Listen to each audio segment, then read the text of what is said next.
जनमत की पुकार में आपका स्वागत है। अखिल भारतीय दयानंद सेवाश्रम संघ द्वारा 42वां वैचारिक क्रांति शिविर का आयोजन। आज की बड़ी खबर दिल्ली के ईरानी बाग स्थित आर्य समाज मंदिर से है, जहां श्री अखिल भारतीय दयानंद सेवाश्रम संघ के तत्वाधान में 42वां वैचारिक क्रांति शिविर का आयोजन चल रहा है। यह शिविर 31 मई तक चलेगा और इसमें भारत के 13 राज्यों से आई 150 छात्र छात्राओं और 100 बालवाड़ी शिक्षकों ने हिस्सा लिया है।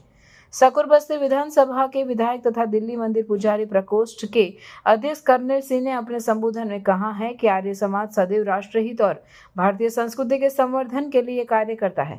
यह शिविर एकता और समर्पण का संदेश देता है। हमारे मुख्य संपादक R.K. जायसवाल ने इस शिविर में पहुंचकर विश्व हिंदू परिषद के राष्ट्रीय प्रवक्ता विनोद बंसल तथा अखिल भारतीय दयानंद सेवाश्रम संघ के महामंत्री जोगिंदर खट्टर से बातचीत की है।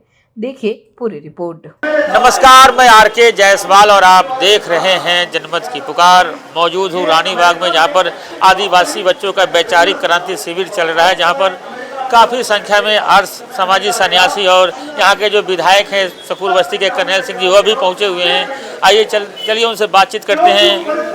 कार्यक्रम के संयोजक जोगिंदर खट्टर जी से। खट्टर साहब, क्या कुछ इस बार है? जायसवाल जी, जैसे प्रत्येक वर्ष यहाँ पर आदिवासी वनवासी क्षेत्रों से हमारे जो कार्यकर्ता या वहाँ के जो स्थानीय लोग हैं वो यहाँ पर आकर के ट्रेनिंग लेते हैं, प्रशिक्षण लेते हैं। और आज हमें 42 वर्ष हो गए इस प्रकार के कार्यक्रम को आयोजित करते हुए। और अखिल भारतीय दयानंद सेवाश्रम संघ, जो कि आर्य समाज की सेवा इकाई है, वो 1968 से इन क्षेत्रों में कार्य कर रही है। आज इन आदिवासी क्षेत्रों में विद्यालय, छात्रावास, कौशल विकास केंद्र, गुरुकुल, इनके माध्यम से उन क्षेत्रों के लोगों को भारत की मुख्य धारा के साथ जोड़ने का काम जो है वो दयानंद सेवाश्रम संघ कर रहा है। और निस्संदेह हमारे जो यहाँ पर 50 बालक और 50 कन्याएं भी यहाँ पर रहती हैं, जिनको हम टोटली फ्री एजुकेशन यहाँ पर देते हैं। और उस एजुकेशन को लेकर के ये लोग अपने क्षेत्र में जा कर के कोई टीचर बनता है, कोई दूसरी कंपनियों में नौकरी करता है, कोई पोस्ट ग्रेजुएशन वहाँ पर जा कर के करता है। तो इस प्रकार से अपना जीवन यापन और इस प्रकार अपने पैरों पर खड़े होने का काम जो वो आर्य समाज के माध्यम से किया जा रहा है। और इसके साथ साथ हम लोग यहाँ पर 30 ऐसे शिक्षार्थियों को यहाँ पर प्रशिक्षण देते हैं जो IAS की कोचिंग, जो टैलेंट तो है, जिनके अंदर कौशल है, लेकिन किसी न किसी कारण से वो IAS की कोचिंग लेने में असमर्थ हैं, उनको भी हम कोचिंग देने का काम करते हैं। और इस समय हमारे 12 IAS बन चुके हैं और लगभग 10 ऐसे हमारे जो कंटेस्टेंट थे वो भारत की विभिन्न पदों पर, उच्च स्थानों पर वो आज भी कार्यरत हैं।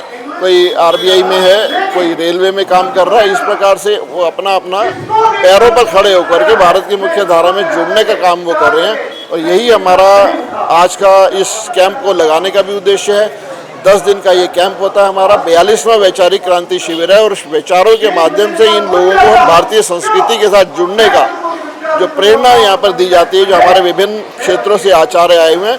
13 राज्यों से ये शिक्षार्थी यहाँ पर आए हुए हैं। असम, नागालैंड, अरुणाचल, मध्य प्रदेश, राजस्थान, उड़ीसा, छत्तीसगढ़, इन क्षेत्रों से यहाँ पर ये बच्चे आते हैं। और 31 तारीख को विधिवत इसका समापन अम्बेडकर इंटरनेशनल सेंटर में किया जाएगा। और मैं सभी को निमंत्रण देता हूँ, अपने आर्य समाज के लोगों को भी, दूसरे लोगों को भी उस कार्यक्रम में अवश्य पधारें। और आप भी यहाँ पर आए, आपका हृदय से धन्यवाद करता हूँ। खट्टर साहब, ऑपरेशन सिंदूर के बारे में भी बच्चों को बता रहे हैं क्या? हाँ, अभी हमने ऑपरेशन सिंदूर के बारे में भी बताया। हमारे जो इन लोगों को हमने जो 26 जानें हमारे देश के जवानों ने गंवाई, उनके लिए 1 मिनट का मौन रख करके उनको श्रद्धांजलि भी अर्पित की गई। तो जो भारत के वीर सैनिक, भारत के लिए जो शहीद हुए, उनको नमन करते हुए हम लोगों ने यहाँ पर आज कार्यक्रम रखा था। उनको श्रद्धांजलि भी हमने अर्पित की। सुदूर क्षेत्रों में भी आप जाते हैं, तो वहाँ पे जो आदिवासी बच्चे हैं उनके लिए और क्या क्या काम हो रहा है आपके आदिवासी? देखिए, वहाँ पर हमने विद्यालय बनाए हुए हैं ताकि वो एक नॉमिनल फीस के साथ वो वहाँ पर पढ़ सकें। और उनको हम ज़्यादा समय पर उनको यूनिफॉर्म भी फ्री में देते हैं, उनके राशन का भी इंतजाम करते हैं, उनके रहने का भी इंतजाम करते हैं। तो इस प्रकार उन बच्चों को वहाँ पर कौशल विकास केंद्र हमने खोले हुए हैं और बड़े CBSE विद्यालय भी वहाँ पर खोले हुए हैं, ताकि ये बच्चे अपनी, जो बच्चे दिल्ली में आकर के शिक्षा नहीं ग्रहण कर सकते किन्हीं कारणों से, वो कम से कम वहाँ पे शिक्षित हो जाएं। ये हमारा प्रयोजन है, यही हमारा उद्देश्य रहता है। इस वैचारिक क्रांति शिविर में विश्व हिंदू परिषद के राष्ट्रीय प्रवक्ता विनोद बंसल जी भी बच्चों से वार्तालाप करने के लिए पहुंचे हैं और खासकर बच्चों से सिंदूर ऑपरेशन के बारे में चर्चा कर रहे थे।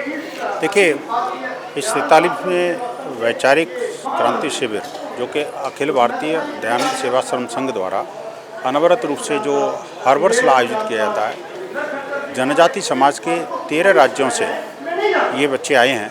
लगभग 250 बच्चों को 7 दिन तक रख कर के जिस तरह से इन्होंने एक तपश्चर्या का जीवन जीने के लिए और पूरा आजीवन जो है वो एक दर्शन देने के लिए देश, धर्म, संस्कृति, स्वाभिमान और वेदों का ज्ञान विज्ञान का अंतर्मन में प्रतिस्थापित करने के लिए जो ये कार्यक्रम रचा है, उसके लिए मैं इन आयोजकों को साधुवाद देता हूँ। साथ ही साथ मैंने आज बच्चों के साथ में इंटरेक्शन करते हुए बोला कि जिस प्रकार से हमारे देश के बाहर की जो सीमाएं हैं, देश की जो सीमाएं हैं या सीमा से पार जो लोग हैं, उनसे निपटने का काम तो मेरी सरकार और मेरी भारत की जो सशक्त नेतृत्व है वो कर लेगा।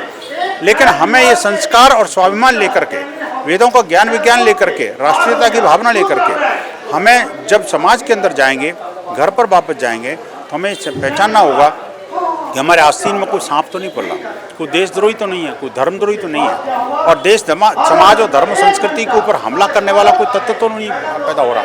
ऐसे लोगों को पहचानना है। दूसरी बात ये कि हमें संपूर्ण विश्व को आर्य बनाना है, यानी श्रेष्ठ बनाना है, यानी पुण्य कार्य के लिए उनको प्रेरित करना है, और जो मानवता और राष्ट्रीय जीवन मूल्य हैं उनको बारे में सिखाना है।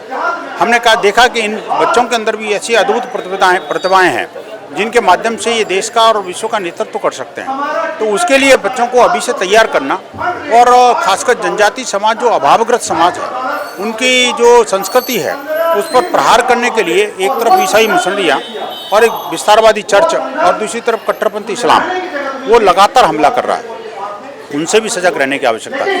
हमने कहा है कि भाई आखिरकार सब लोगों को मिल करके इस देश, धर्म, संस्कृति की रक्षा के लिए आगे आना चाहिए।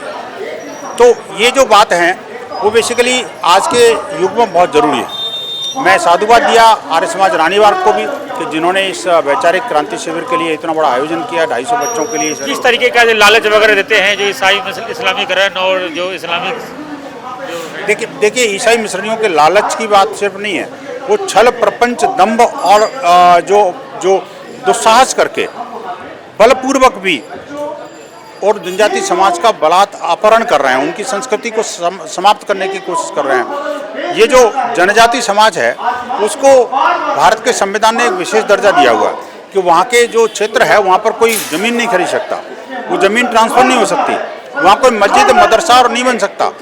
तो इसके बावजूद भी धर्मांतरित जो लोग हैं वो जो है अभी कन्वर्टेड ईसाई बन करके और नाम छुपा करके क्रिप्टो क्रिश्चियन बन करके भारतीय संस्कृति पर हमला कर रहे हैं। इसके लिए हमें सजग रहना पड़ेगा और इस छल प्रपंच और बलपूर्वक हो रहे धर्मांतरण पर हमें पूर्ण प्रतिबंध लगाना पड़ेगा। ये हम सब विश्व हिंदू परिषद भी लगा हुआ है, संत समाज भी लगा हुआ है, आर्य समाज भी लगा हुआ है, और ऐसे बच्चों के माध्यम से हम समाज में एक नवजीवन और नवचेतना का संचार कर रहे हैं। अगर आपने हमारा अभी तक चैनल सब्सक्राइब नहीं किया है तो कृपया चैनल सब्सक्राइब कर लें, लाइक करें, शेयर करें, कमेंट करें। तो मिलते हैं फिर किसी और खबरों के साथ। नमस्कार।